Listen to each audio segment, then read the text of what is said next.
The growth of short-fill e-liquid has been pretty steep over recent years.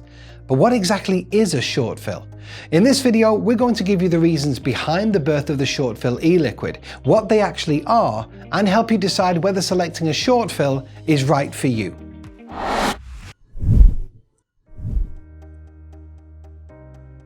Back in 2016, the newly implemented TPD legislation in the EU, among a raft of rules for vaping and e-liquid, outlawed any e-liquid containing nicotine being produced for public consumption in anything over 10 milliliter quantities.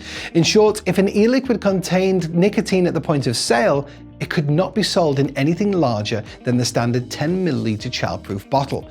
The problem the industry faced with that was that the vaping community had already grown used to having off-the-shelf e-liquid in a variety of nicotine strengths, and more importantly in this case, a variety of bottle sizes. It wasn't uncommon to be able to buy an 18 milligram e-liquid in a 100 ml bottle. This new rule put an end to that. However, this new rule gave birth to a workaround: the short fill.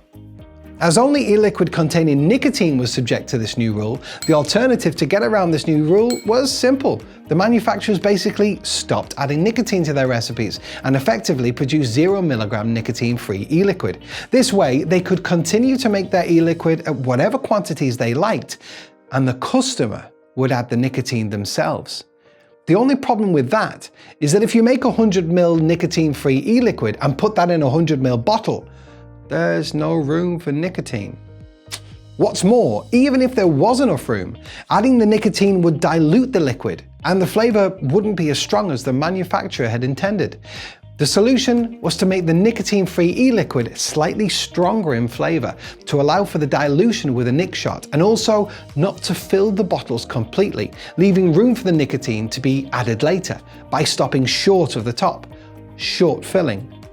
Short fill. It literally is what it says on the tin.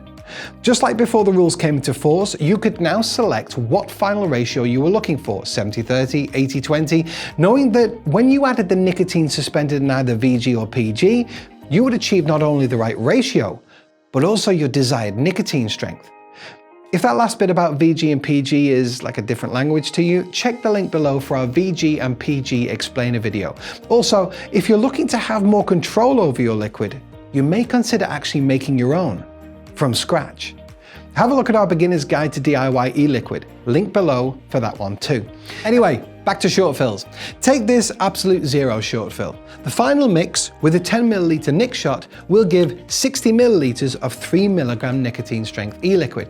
In the DIY e-liquid video I just mentioned, and in a nicotine mixing guide we did in the past, we discussed that 10 milliliters in a 60 milliliter liquid is 16.7%, and the exact ratio for a 3 milligram nicotine strength. So this bottle is short filled to 50 milliliters, leaving room for 10 milliliters of nicotine to achieve a 60 milliliter 3 milligram nicotine 80-20 liquid.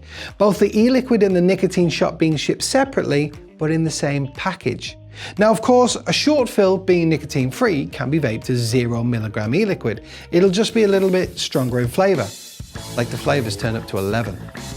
Some short fills, like the Absolute Zero, like this Physiology and this Baker's Dozen, they all have a final VG-PG ratio of approximately 80-20 with the nic shot added, whereas this Capella, this Flavor West, and this Vapable liquid have a final mix of 70-30. So it all depends on your personal taste, and of course what thickness of liquid your coil can take. If you've considered making your own e-liquid, you've even watched our beginner's guide to DIY e-liquid and still thought, nah, I really can't be bothered with all that, a short fill could be what you're looking for, to be able to have a bottle of more than 10 milliliters of e-liquid at any one time. So that's short fills, why they're a thing, and how to decide if they're for you. As always, check out the links below for everything discussed in this video. Make sure you're on our Vapers group on Facebook for all vaping related advice, offers and competitions, and make sure you're subscribed to this channel and turn on the notification bell so you don't miss any of our future uploads. Thanks so much for watching. I've got a bit of tidying up to do. I'll see you on the next one.